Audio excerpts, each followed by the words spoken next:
Hello, hail everyone, and welcome along to this special spin-off edition of the Endless Celts Podcast.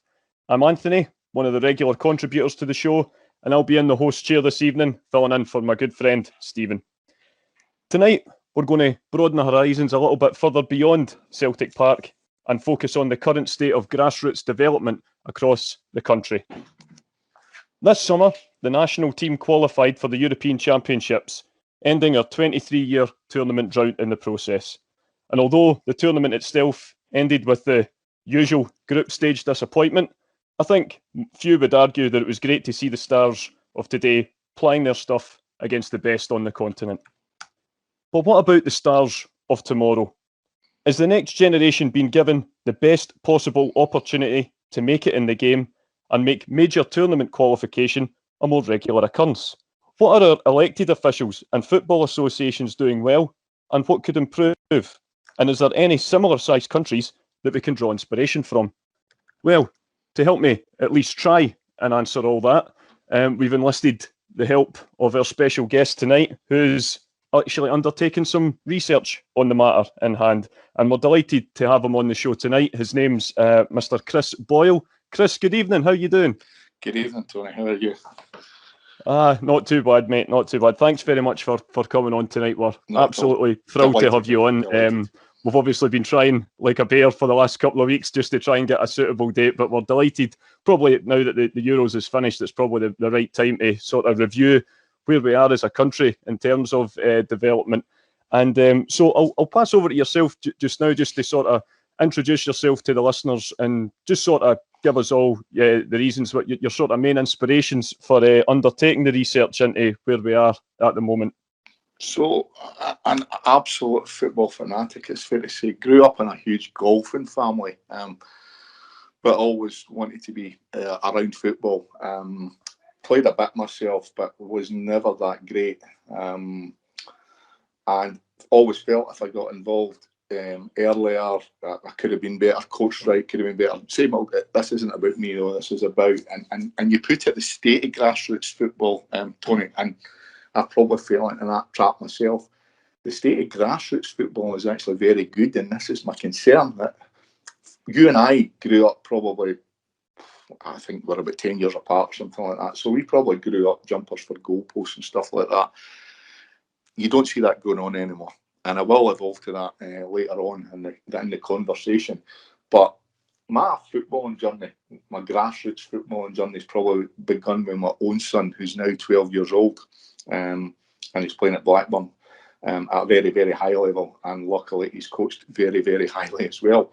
So this, again, isn't about me, isn't about him. It's what I've seen out there. I draw my inspiration from. Now, Tony, your son's just got his cell into the grassroots football as well and loving it, from what I can see. He has, Chris, yeah. I think I'm on a similar journey to what you were on. I'm just, like you say, about 10 years behind. Yeah, Jude's had a bit of a kind of stop-start to his career, obviously, with the pandemic, but similar possibly to your boy. He started off at the West Lothian Football Academy, and then they sort of feed the players out to all the sort of respective clubs. So he's just started this season at East Calder, and yeah, he's at this moment in time, he's not the next Callum McGregor, I would perhaps argue, but his enthusiasm for the game absolutely shines through.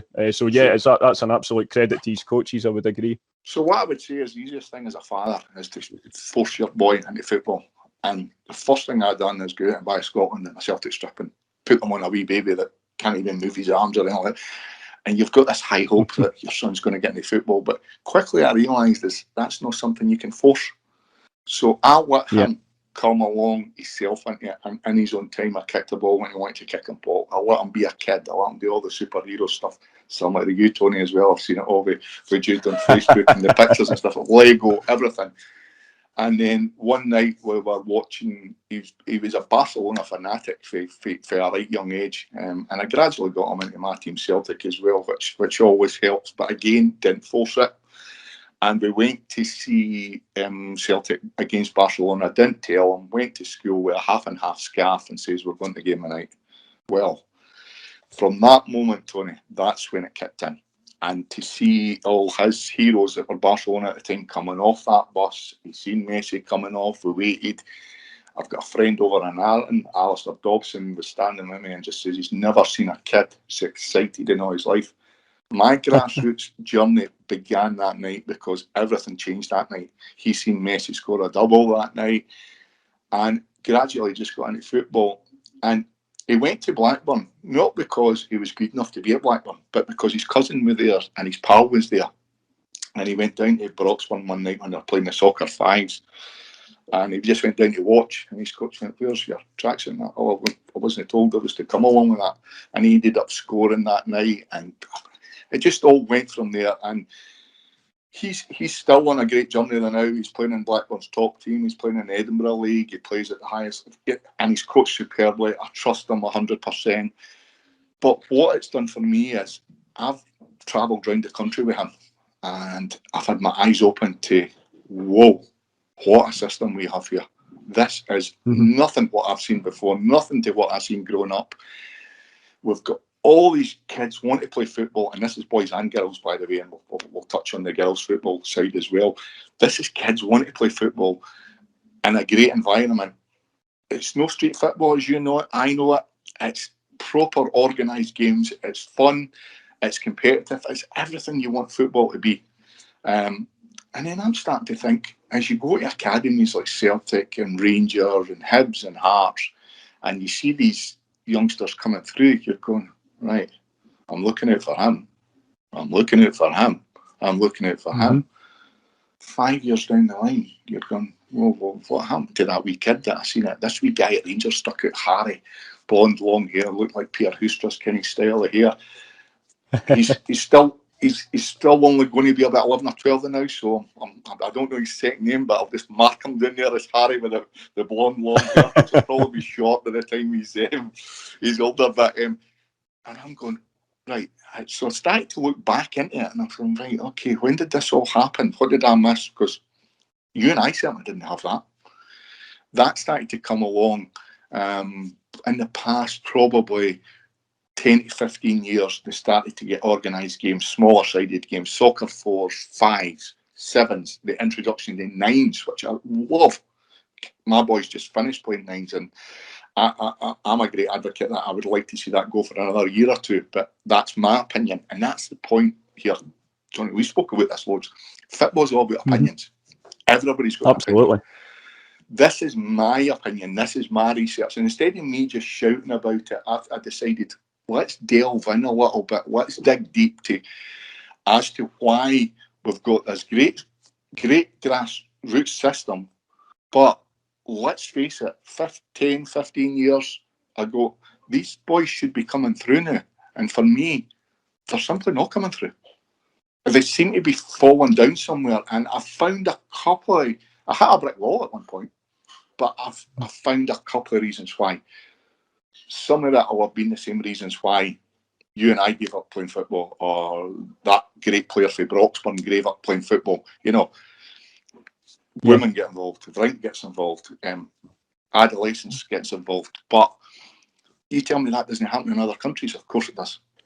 Well, that's absolutely where we sort of we'll start from, Chris, because that's like we've said in our chat beforehand. That anytime you listen to the football phone-ins, or maybe some of the analysts discussions on maybe perhaps shows like Sports Scene and things like that, it does, and it's never challenged. And this is where we sort of start tonight. Normally when you ask these sort of ex-players, and like you say, that perhaps from different generations, and they all sort of use this same shtick that the kids don't play in the street anymore, and they're interested in other they have other sort of interests, shall we say, and society's changed, and the way we look and try and seek out and receive entertainment's changed. But when you and like I say, it's never challenged. But when you stop and think about it, and you look at some of these small nations that in the past few years have had amazing success at talking top tournament level, your Croatias and etc. But you can't tell me that that kids in Spain or Italy even don't play the Xbox, or don't go to the shopping centre with their friends at a weekend or something. So that's where I always sort of say, do you think nowadays, certainly, that these arguments stand up to scrutiny? I don't, and your Croatia example is brilliant because it's a country of about 4 million, so a bit smaller than ours, right? But if you look at the player that they're producing, now where that plays its part, of course it does. But let's look at Scandinavian countries, right? Your Denmarks, your Swedens, your Norways are probably not quite there yet. But what about Iceland? A country of 330,000 people, right? Before we got to this national tournament that you referred to at the start of the show, Iceland had qualified for 2 in the space of the time that we hadn't qualified for any. How did they do that? Well, that's it. When you think of, there's so many of these sort of think tanks and sort of big government initiatives. I think Project Brave was the most recent one a few years ago. And I must admit, it's due to my own ignorance as well, and I'll hold my hands up on that, Chris.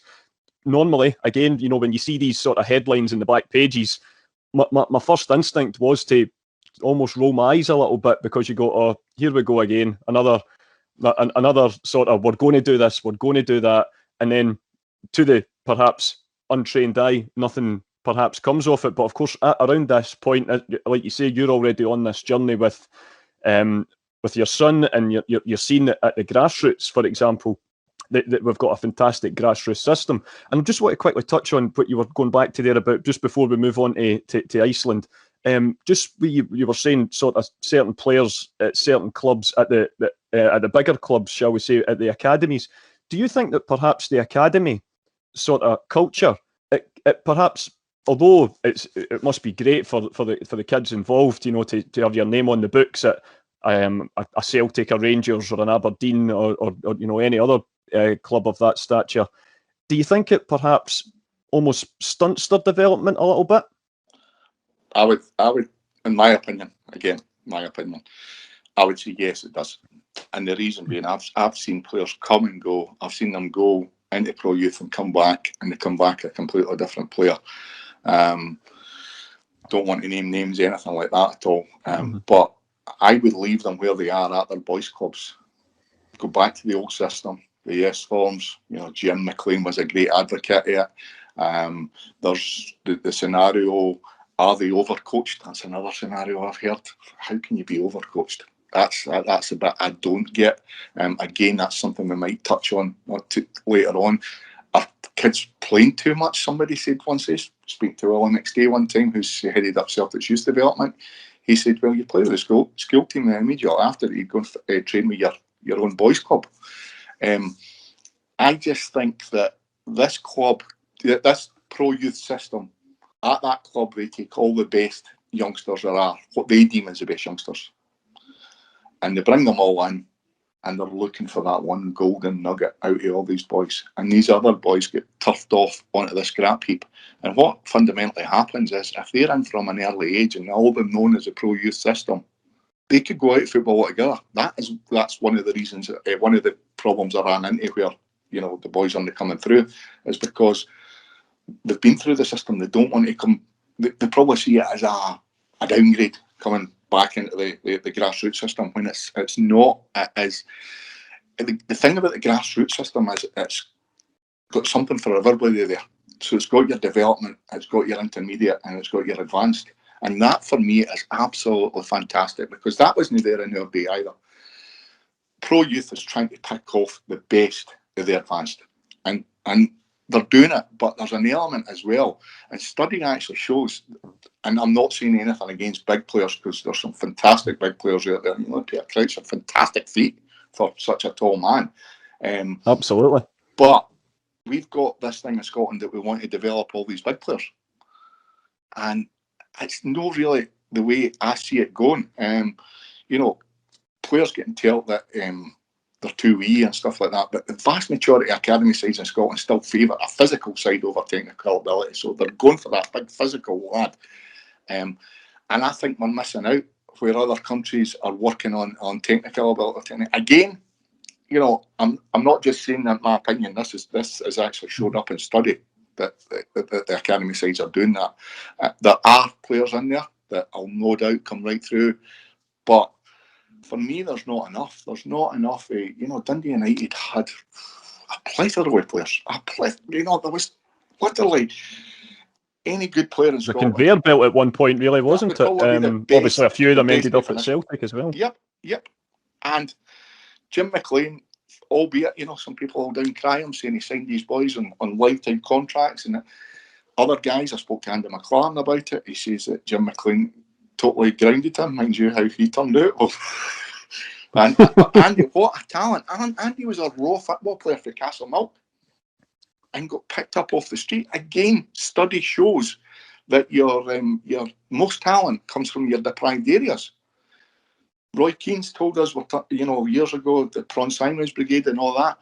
Football is turning into a snobbery sport, and I think it's going that because of these academies. If I take you back to where my son is at Blackburn, really deprived area, open to all, absolutely open to all, and that's the way it should be. And you just when you were saying there about, my own brother, I didn't get any of the talent in terms of footballing ability. Chris, my big brother Kevin, was an absolutely fantastic player, but got the same. He just didn't grow at that particular point, and was told by all the clubs that he played with that, like you say, he's too wee.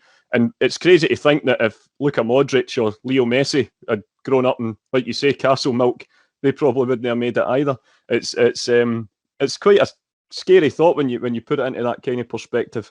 And like you say as well about the pro youth system, bringing in, it's almost like the taking in all the best of the talent, like you say, and hoping for that one almost superstar golden nugget as you described it, and then the rest turfed on the scrap heap. That can create a whole other sort of whole range of issues, because if you're reaching that sort of period in your life, you know what it's like, 16, 17, 18 as a young man growing up, and suddenly you're directionless. It can be very easy to be, to go down a whole load of bad avenues. And I mean, I think we're all long enough in the tooth. How many, promising footballers have you seen sort of finding some solace at the bottom of a pint glass in the pub and all over the area? Well, and maybe if they just had... He ended up doing that. Exactly.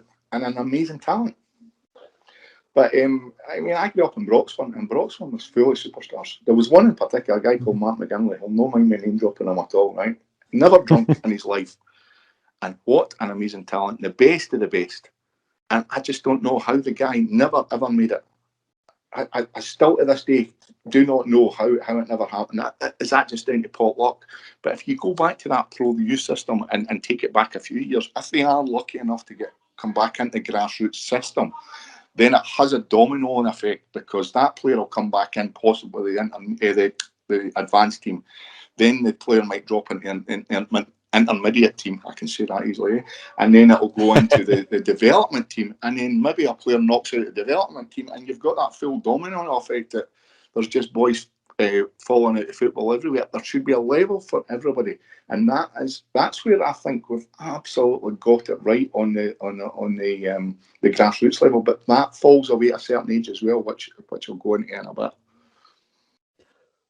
No, absolutely. I couldn't agree more. And so we'll move on, Chris. And like you say, all good research has to have a sort of case study, as it were. And I think you've picked the absolute best possible one that you could have, because in choosing Iceland, like you say, a country that even Scotland dwarfs in terms of population, I always think that we sometimes compare ourselves to the wrong countries or the wrong sort of different models. But Iceland, I think, is a perfect example. And we will add in that whilst you were doing your research, like you touched on before, that you started this before Scotland had qualified for Euro 2020, and sort of after the period of Iceland's qualification for Euro 2016. So I'll let you sort of paint the picture, really, of where Iceland were, perhaps around the time of maybe France 98, the last time that we'd qualified for a tournament before this year, and how they turned it around. 98. It's quite funny, because the Iceland type began in 1997. And somebody somewhere is going to say Iceland's not a good model, right? But you've got to start somewhere, right? And the Icelandic model for me, it was based upon 3 pillars of success. It was evidence-based practice. It was using a community-based approach big ticks. Creating a dialogue among research, policy and practice. Now, policy is massive because of government. You need government buy-in. But, as I say, it started in 1997. A law was actually passed prohibiting children between the age of 13 and 16 from being, so basically under 16s, from being outside after 10 p.m. in the winter and midnight in the summer. It's still in effect today. And the drug use actually went, in that age group, went down from 48% to 3% in that age group alone. So that in itself is a powerful enough story to go, right, we know there's a substance misuse in this country. And by the way, we're no different, and my research evolves to that as well, is we're no different to Ireland. We're slightly different to England. They've got quite a bit to pull for and stuff like that. And I spent a bit of time in Ireland in the mid-90s, and again, I can't understand why they're not producing players, because they've got a fantastic system as well. But back to Iceland, no other country has made the changes on the scale that Iceland has. State funding was increased for organised sport, music, art, dance and other clubs. This isn't just about football.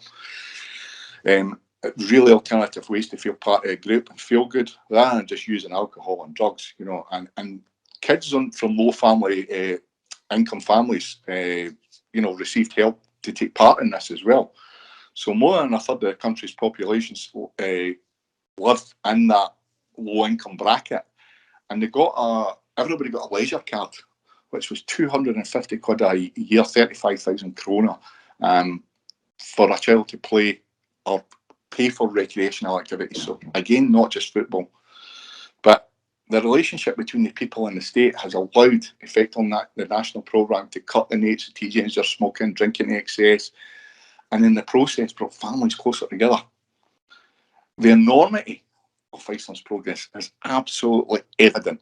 From 98, the year you referred to 2016, the percentage of Icelandic youth drunk and that sort of declined from 42% to 5%. Very, very similar to the drop in the drug use. Cigarettes dropped from 23% to 3%. Phenomenal. So they've got them away from the substance misuse, and then going back to football, because that's what we're talking about here, but you can see where it's headed. The revelation in the past 15 years in terms of facilities is now they can train on facilities all year round. We hear it all the time in your comparison to Scotland. Weather's worse in Iceland than it is in Scotland. I know we're only dealing with a population of 330,000. We have to remember that. But in that 330,000, they have 154 football parks, 7 full-size indoor halls, 20 outdoor heated fields, and a mini pitch in every single school. Putting that in perspective to try and bring it not into Scotland, but to somewhere like West Lothian, where we live. West Lothian Council sold 63 of its 203 football pitches. Now, I'm not picking on West Lothian Council at all in any way whatsoever. Budget cuts in any council is just because I live here that I use that as an example. Yeah. But from Iceland, right, you can start to look elsewhere, and you look at somewhere like the United States, and you go to yourself, how with everything that they got, every sport are good at, whether it's baseball, basketball, or American football, how have they not produced what they call a good soccer team? And they've got pay-to-play models, inconsistent, expensive, coaching education prices out. You know, again, you can't get people from deprived areas because it's too expensive for them. The same's happening all over in every country that's got these aspirations, but that tends to fail. America's got that aspiration that one day they would win the World Cup. It's not happened. It's not going to happen with their model. But this is more about how do we make football available to all? And Iceland were able to do that. If you look at what we've got one football sort of indoor facility in Aberdeen. We've got one in Glasgow at Torry Glen. We've got one in Edinburgh at the Orium. You need more of these performance centres. we tried to open up the 7 performance schools. It was that Dutch guy, how do you pronounce his name? Mark Watty. Yeah, he, again, that all pushed itself to an intake of the most talented kids every year. So a kid from West Lothian, again, I'm using West Lothian as an example, the nearest school to them is Graham High in Falkirk. Why, if we're going to do that, which I'm not necessarily a fan of, but if we're going to do that, why do we not have a school in every county? Just make it, like you say, more accessible for it's I suppose it's like everything in life, isn't it? It's the most deprived areas that are the areas which would miss out. Like you say, I'm trying to think. Falkirk. I live in Livingston. Livingston to Falkirk would be quite a journey if I was to try and drive my. You would do it if he was given that opportunity, but you know when you factor in the traffic and you know everything else, it would be a real stress to sort of get there. When you look at perhaps down at he currently plays at Bathgate Sports Centre on a Saturday morning, and you look at how the facilities have improved out there with the sort of all weather pitches outside. You know, would that be suitable? Anthony, do you think? Do you know that? Do you know the full size pitch that's in the middle of the golf course? Yeah, that's where he plays. Me and my brothers, my gran and grand are from Bathgate. I live in Bathgate, as you know, but I was from Broxton when I was on. But we actually seen that sort of shaped 35, maybe a lot more years ago, shaped out when they'd done the golf course. And we thought, and it took them another 20 years after that to actually install what they put in eventually. So somebody somewhere had that vision, but you don't know if it's budget cuts or whatever it is. Anyway, back to Iceland, and you know, they Icelandic football regards coaching as a skill position, like a trade. It follows a similar method to Germany, Spain, Italy, and the Netherlands, who've employed regarding coaches' education and qualification. For young players to have exposure to high qualified coaches, back to what I was talking about, the approach is simple. To coach, one must be highly proficient and licensed. Now, I know we do go down that route here, but it's a higher standard over there. You play football outside of organised training sessions. Everyone gets the same opportunity, and everyone gets the same amount of training sessions. There are no, this is a key, no formal academies. So is that you and I, sorry. On you go, mate. On you go. No. On you go for finish your point, mate. So when you and I were playing jumpers for goalposts, as I like to use as an analogy, these other countries, such as the ones I refer to, you know, Germany, Spain, Italy, Netherlands, even Iceland to a degree, they were starting to get the proper coaching, the proper, like, 7-year-olds playing in small pitches, small nets. Whilst you and I in the early 80s were playing 11s v 11s a year a bit later in the 90s, full-size pitches, lobbing goalkeepers at 8 and 9-year-old and stuff like that. Outrageous. I still see some of it going on now, and I still think, and that's back to my nines point, I think that should go on longer. But another thing, and I know we're going to touch on this later on in the conversation, when we were doing that, playing all that, these countries were playing futsal. Again, something that's not really took off in Scotland.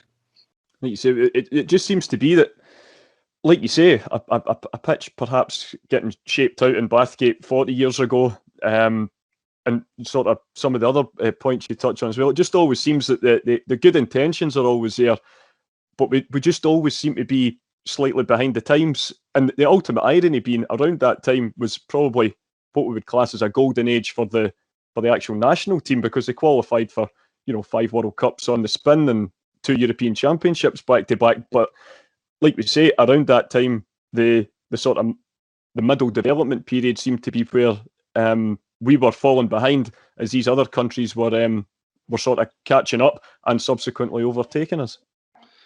Well, if you think about it as well now, right, we have got what we need now, right? So we have the right size goals, we have the right size games, we have but we've had that for quite a while now, and it's not evident. So this fantastic grassroots system that we've got is falling down, and it's still falling down for the same reasons as it fell down for sort of 30 years ago.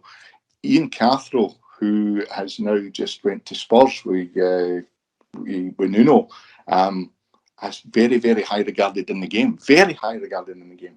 And couldn't even make it in Scotland. Far too clever for Scottish football. Actually created that box soccer.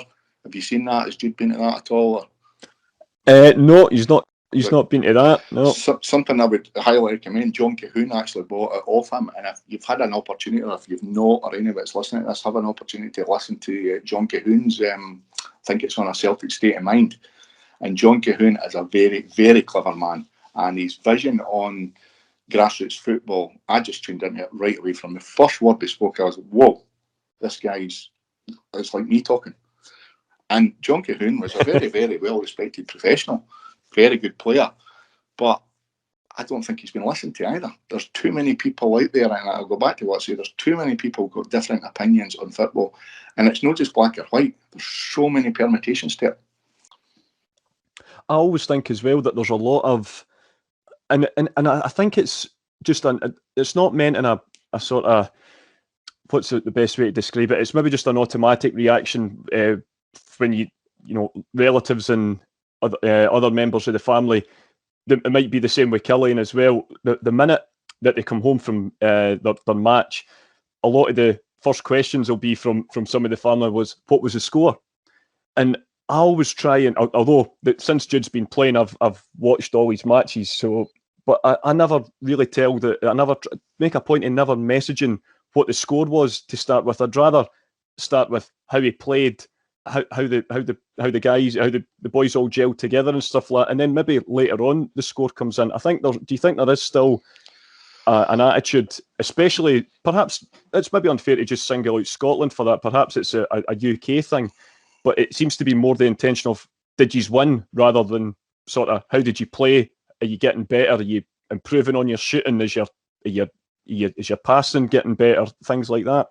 What you're talking about there, Tony, is progression, right? That's what you're talking about. Now, I'm a winner, right? I've probably installed my son to be a winner.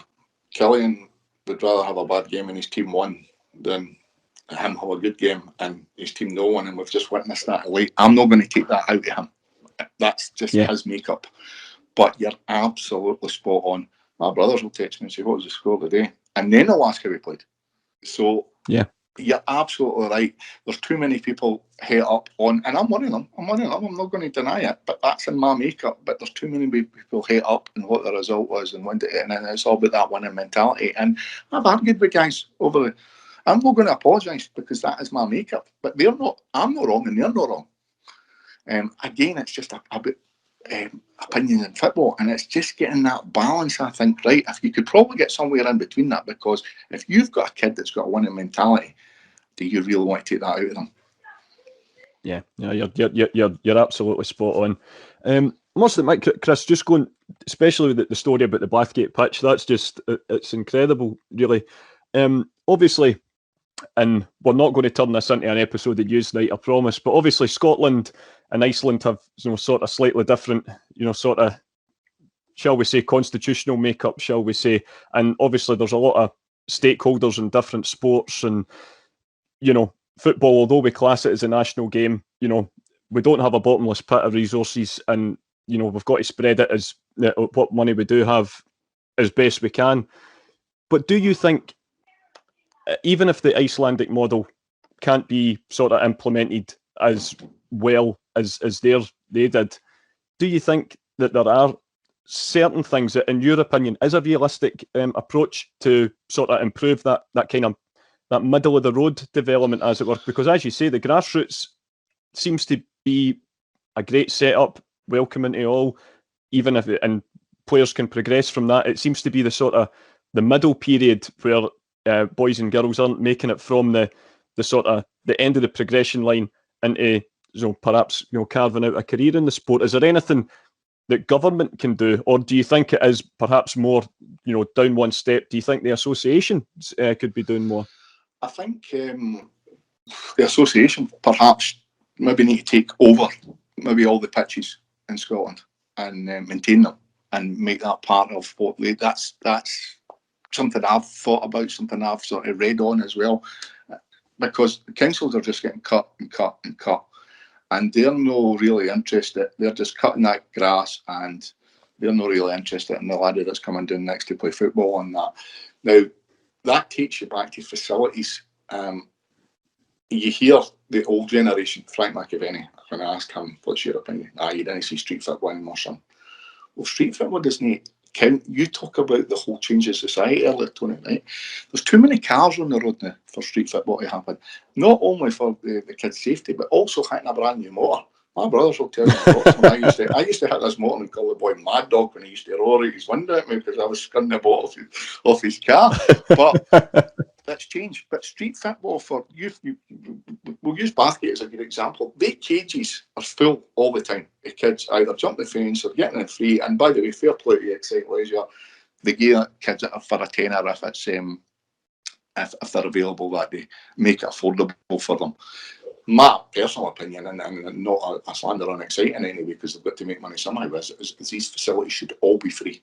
They should absolutely all be free, and we need more of them. That's your street football. But people aren't seeing that.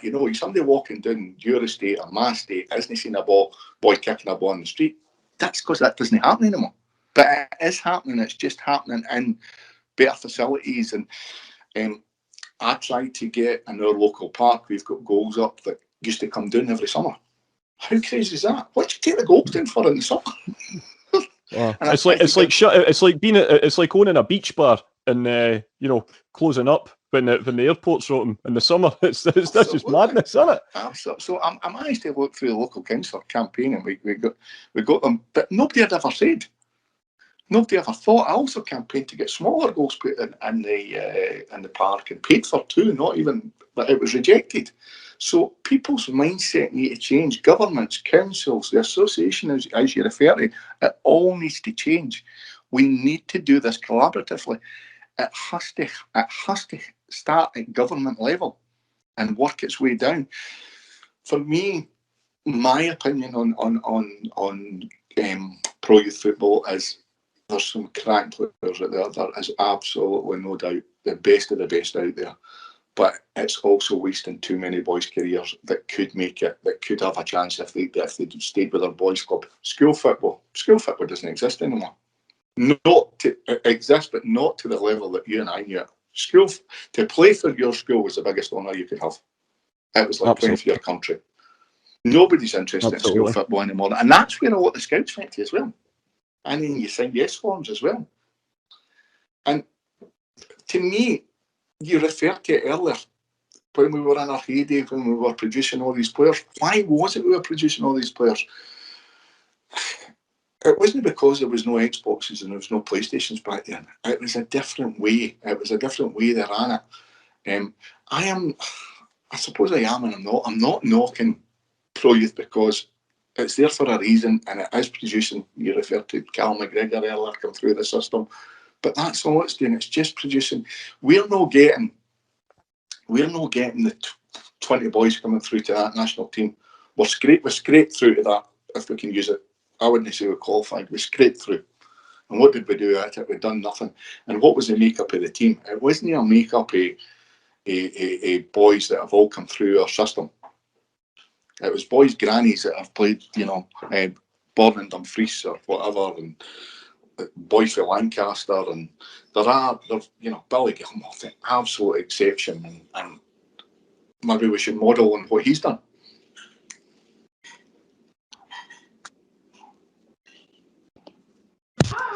I think Anthony might have his mic muted, but I get what you're saying there, Chris, in terms of the way Billy Gilmore is as a player. I think he's fantastic. And what's your opinion on the way his career has developed so far in terms of him leaving Rangers at an early age, and he went down to England with Chelsea, and then he started for Scotland in the European Championships? I suppose it's a tricky one, Stephen, because, we can use him as the example and say, has he done the right thing to get out of Scotland? You could stay in Scotland. You had young Jack Aitchison on a couple of weeks ago. Jack, for me, phenomenal player. Should have been given a chance at Celtics. Had to go down south to try and better his career. Celtic were at one point playing with no striker, and Jack Aitchison was still at the club. Bonkers, absolutely bonkers. Years ago, you were through that young man in. Billy Gilmore could have stayed at Rangers. That's not for me to say. That's for his and his family's decision, and we'll see how that evolves. I think it will go well for him personally. From what we witnessed on a huge stage, it went very, very well for him, and I think going out on loan in the Premiership will do him the world of good as well. But he's a special talent. Maybe me saying use him as an example is a complete over exaggeration, but it's great that young kids are able to look up to somebody like him. Yeah, but no, I totally agree in regards to Gilmore. But look, I'll pass you back over to Anthony. Some technical issues there, but I'll fade away into the background, boys. Thanks, mate. Thanks for seamlessly taking back over there, Stephen. Thanks for that, mate. Sorry, guys, wee bit of technical issue at my end. The connection just went, but I think that's me back now. So, Chris, I'm just going to go into the sort of, just to sum up, to finish off the sort of, different case studies that you could potentially look at as an example. And although the country I'm about to mention is of dwarfs the size of Scotland, I think the example does fit. And the country in question is France. Mm-hmm. Now, in 1990, we defeated France to qualify for Italia 90. In 1994, they didn't qualify for USA 94 either. They then won the tournament in 1998. Now, you can argue, of course, they were hosts. Of course, it can maybe play a part, but I think it runs a little bit more than just having a home crowd behind you. And me and you have spoke about this particular programme in the run-up to the show. It's a show, it's about 3 or 4 years old now on BBC Scotland called Scotland's Game. And it's a sort of highlight reel of everything involving Scottish football for the last 30 years. And there's a particular episode that focuses on the international team and the sort of development, youth development that we've been discussing tonight. Now, around the time we were saying that, perhaps that the other countries were starting to catch up with us, Craig Brown gets interviewed in the programme. And I really do recommend it to everyone listening. If you can get it still on iPlayer. It's Scotland's Game, it's called. And Craig Brown, Scotland manager at the time, points out that at that time in France, Gérard Houllier brought in a rule that essentially meant that no top division club in France could have more than 20 players on the squad over the age of 21. And if they did, they had to pay quite a subsequent sort of fee on them. Perhaps money is no object in football now, but back then, it was a fee that wasn't perhaps worth the gamble. So if you were in a position where a player got injured or suspended or whatever, you had to promote from within. Now, John Tigana was manager at the time of Monaco, I believe, was the club that he mentions. And a couple of the players weren't available for selection. So he promoted 2 players. I don't know if you've heard of them. One's called Thierry Henry and the other David Trezeguet. That was in 1996. And within 2 years, they were in the French national team. And of course, they then went on to have glittering careers. Now, around the time of 2000, after we failed to qualify for Euro 2000 and sort of in the run-up to Craig Brown leaving his job as Scotland manager, he proposed that we adopt this with the creation of the new Scottish Premier League around that time. He proposed that we introduce this rule. And as you can possibly imagine, it was voted down very quickly by both halves of the old firm, who used the argument that it would hinder their own progress in European club competition. Now, 21 years have passed since the beginning of the 21st century, and give or take the odd campaign, you would hardly argue that either club have really set the European competition alight. Do you think now that argument is too short-sighted and doesn't hold up to any kind of scrutiny whatsoever? And if it was up to you, if you were the all-seeing power in Scottish football, would you adopt that rule? So 2 things on that, Tony, and that's a brilliant reference because it all relates back to roughly the same dates as we're talking about when things start to just collapse for Scottish football as such as a national team. Absolutely great rule. I would. It's funny because Celtic sent Eric Black to reject that, who and himself, Black was a great coach, played at a high level as well, but a really, really good coach. Didn't do so well at Celtic, but with really high regarded Black. But the man that actually ended up resigning on that, it was Jim McLean. Walked out that meeting and says, well, if that's what we're voting for, I'm out. And we spoke about him earlier, and how true is that come now that had we possibly adopted that? Don't know if you're too young, Tony, but do you remember you could only have 3 foreigners in your team? Yeah, I remember that rule, yep. I mean, something like that again. And by the way, foreigners in the days included English players as well. So I didn't realise that. I didn't realise that particular part. No, so, wow. You know, I'm not saying it should be 3, but should we start to set it? And then that all starts to lean again to what comes out. I'm not saying, you know, we're at the end of this, but the study is never going to end as far as I'm concerned, right? Money, again, because we brought, and listen, I'm not going to deny, we have seen some fantastic footballers, you know, your Gazas, your Loudrups, Henrik Larsson. I mean, look, we might still see that guy as one of the 3, but we had that special time we've seen these players come through. But did that waste Scottish football eventually as well, because we had to go back the way and then move forward, we went back the way again, and the money's not there anymore. Sky are wasting it. You refer to Celtic and Rangers, they'll not give up playing each other 4 times a year because it's too much money against each other because of the Sky deal.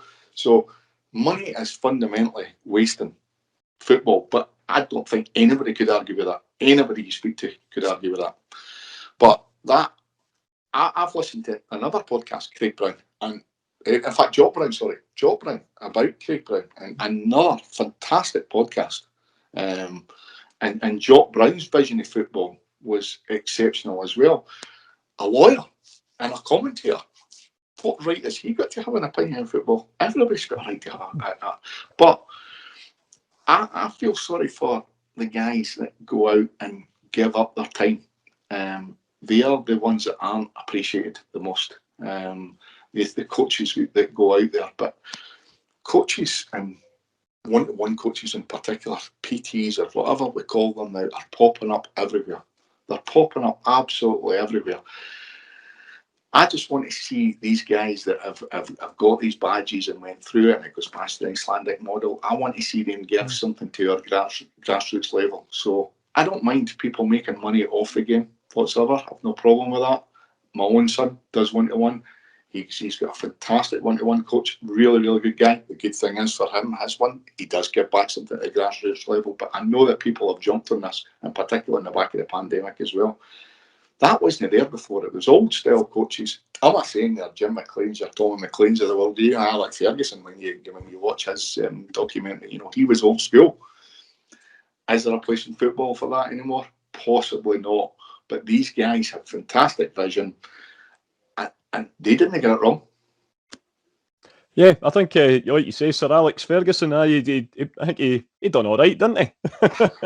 He done no bad. If he you done watch no his bad. documentary, I think is it on Amazon, and where he was, you know, and I know we all talk about the Lee Martin goal that kept him his job.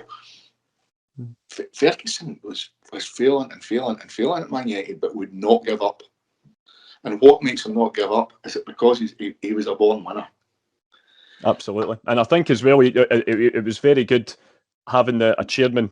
I know Martin Edwards gets a lot of stick, but he believed in Ferguson's vision as well, didn't he? He says that several times. He says the way he was redeveloping everything at the Cliff, creating a new culture at United, and like you say, the club definitely seen the fruits of that. I mean, you talk about that, you know, the development of the Cliff and stuff like that. And if I just go back to our own club, Celtic, and this isn't about Celtic, but if you look at the Lennoxtown facility, is fantastic. It's great. Tommy Burns, God rest his soul, brilliant. Still think it should be named after him, but that's again my opinion. Probably a lot of other people. But Barrowfield, I've been there several times, is a complete and utter disaster. The carpets in my house are a better surface than what our cream of the crop are learning to play football on. And when I sort of dug up Cy Ferry about it, he says some great players have come through in this. Well, some great players came through in Ash, but it doesn't make it right. And as a Celtic supporter, I was really, really disappointed to see what these boys are coming through on. If they're going to an academy, they should be going to the best. That's what they should be getting brought up on it as the best, not something substandard that's got no investment whatsoever. Now I do believe that Celtic are investing in that, but that's been going on a number of years. Yeah, it's definitely something. Perhaps with the new administration coming in, that we can look at developing. So, Chris, we'll kind of sort of come to the end of the show now. And before I get you to, we'll finish off with your futsal project, because I really do want to give that the space it deserves. But just on Scotland as a whole, and just to sort of finish off, where you, as you said, you think this is research and a sort of a thing that in theory should never ever end. You know, football progression and grassroots development should always be a constantly evolving story. But at the moment, where, just in your own opinion, where do you think we are at the moment with regards to, you know, our space? And do you think that by qualifying for Euro 2020, do you think that by the new generation having some sort of national sort of symbol of that's where we want to be, do you think that getting to the tournament this year can be a springboard to make it a sort of more semi-regular occurrence? Or do you worry that this has just been perhaps a one-off? Or do you think that, like you said, we've got all the ingredients to really make a go of it? It's just a case of putting all the pieces together, sort of thing.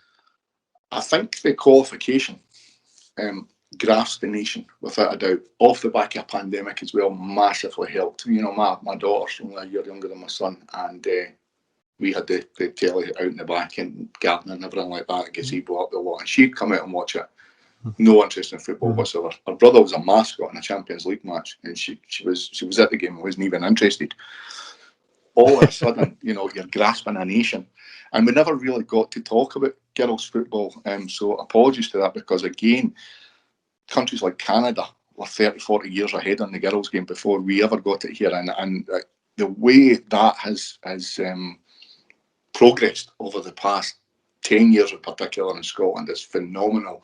So it might be a different one we need to do that on. But a big shout out to the women's game as well, which is just done fantastically well. But going back to Scotland, whether or not their qualification is going to cloud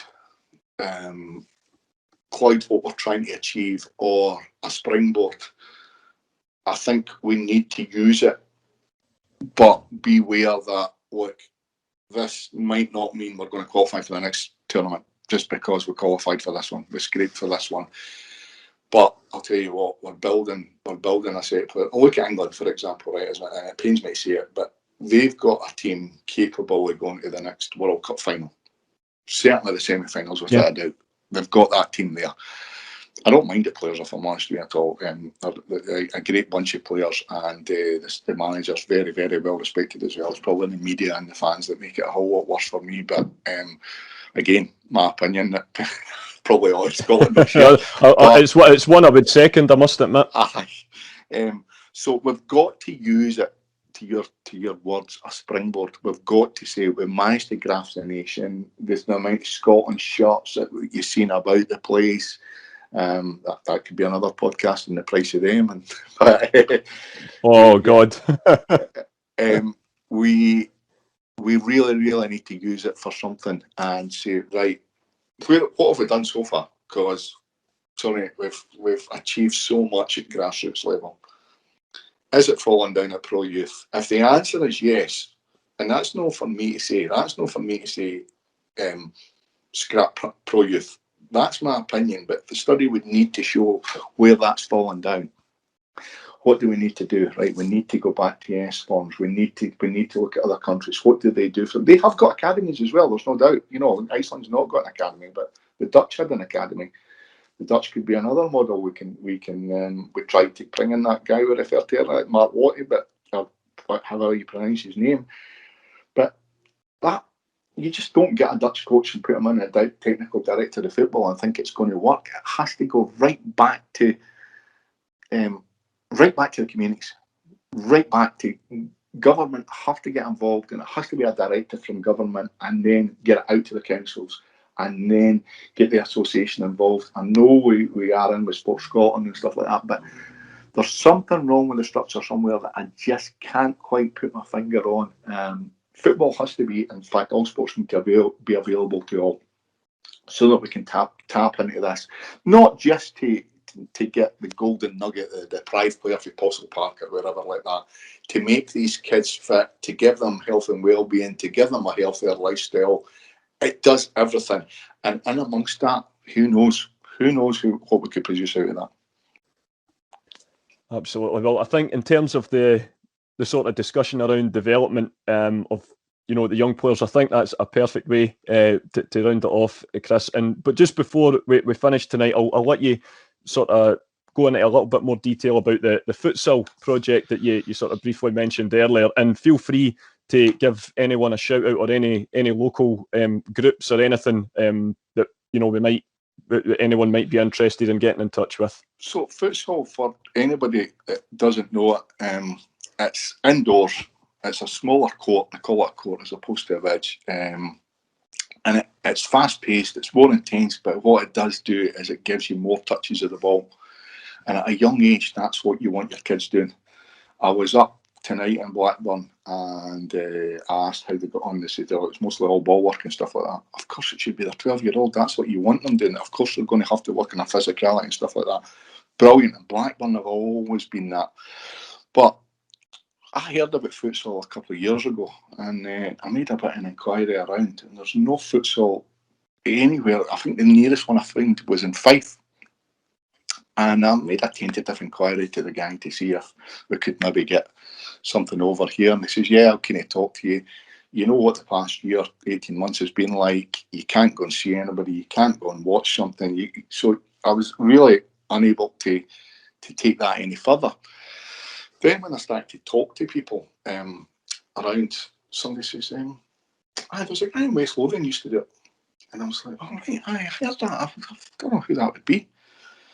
And try to dig this guy out and find out why it never worked and everything.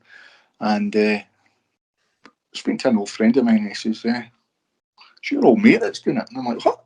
He says, no, pal of yours that done it years ago. And I was like, you've got to be joking. So anyway, I get in touch with this guy and I say, I'm like, I want to tap into your knowledge. Why it never worked. How could we get it going again? He says, you thinking about getting it going again? I says, well, I'm looking at it. I don't know how I'll get it off the ground. I'd be happy to get involved. So I've been doing another project for a number of months, and that's coming to a wee bit of close. And I'm hoping, fingers crossed, that we can maybe for the winter months get futsal up and running in West Lothian. It'll probably be on a small scale to start with. But the annoying thing about it is when I was doing a wee bit of research, there's only one futsal court in the whole of West Lothian. And it's incredible, isn't it? It's in West Lothian College. And actually can get access to that. So that's great. But as I thought about it, do they really need, I don't know if you're familiar with the size of the goals in that tournament. They're really quite tall goals. Why they're tall goals, I don't know, because the ball's in the deck most of the time. But anyway, that's by the by. I just thought to myself, well, does it really matter if it's the futsal goals or not at this moment in time? Could we just get them playing it and they just play it into the 5-a-side goals or the 7-a-side goals and stuff like that? So very early days, but I've managed to engage somebody that was involved in it previously, which helps because you're not starting from scratch. And I would hope that's it. You've got something to work off. Yeah, definitely. Yeah, I mean, I can come along to teams like your sons at East Calder and say, look, guys, just want to put a team in for this, or do they want to come up and try this as a training session with, games against each other and stuff like that. So it's like what we would know as 5-a-sides, but it's just a bit different. And it's fun, but it's all about the ball. Everything's about the ball. And why is it? The question is why is it not popular? Why do not enough people know about it? FIFA did take it over, and I don't know if that made it unpopular. I'm not sure. I'm very, very early days as to why it's not. But I know for a fact that speaking to people around this region, and the guy that I spoke to briefly in Fife, they are really, really busy with it. There's probably ones in Glasgow. There's probably ones in... I don't think there was one in Edinburgh, because the nearest one I found was Fife. So really something that I want to get going. I'm no expert in it, but by the looks of things, you don't need to be. As I say, I can get somebody involved that used to be. I know somebody else that can run it as well. So I might tap into coaches and I might say, right, you know what, I'm only going to drive the bus here, guys. That's all I need to do. It sounds something that it definitely sounds something that is sort of making my ears sort of prick up a little bit. It definitely sounds like something that could be right up my street. Definitely with the age that my boys at the moment, Chris. It sounds absolutely brilliant, and I'm sure we'll probably have a few more conversations about maybe taking something like that forward, especially with the winter months coming up. So yeah, I think we'll have to have you back on at some point, and we can have a little sort of progress report and see just where everything's going with it. That's absolutely brilliant. But in terms of tonight's podcast, talk about football all night. You could just go on all night and give absolutely. And I don't want to insult anybody by my opinion. I've done a wee bit of research behind it. I would hope they appreciate that. Everybody has got a different opinion, and the problem is as well at Grassroots, everybody wants the best for their boy. I'm trying not to make it about that. I'm trying to make this about the best for everybody. That's it, and I think definitely everyone on here, I would imagine, would get behind that as well. Absolutely. But Chris, in terms of tonight's podcast, I think that's us pretty much done. Have you enjoyed your time on the show? Loved it, mate. Loved it. Listen, I think I'll speak on behalf of all the boys that we're really looking forward to this one getting released. It's one I've been looking forward to doing for quite some time now. It's been really fascinating hearing into all your research into different areas and such, and definitely we'll get you back on soon just for sort of updates. In terms of the rest of the programmes for this week, episode 39 of the regular show, it dropped on YouTube and all the other usual outlets this afternoon. So get on board with that, guys. Brilliant conversation, as always, with Stephen and some of the rest of the panel. And episode 40 will be coming your way on Friday lunchtime, where Stephen will be back in the host chair doing what he does best and getting us all to behave. But until then, my thanks to Chris for all his insight tonight, and for Stephen for stepping in during the technical issues. And thanks again for a fantastic chat. Until we speak again, everyone, stay well and keep safe. Hail, hail.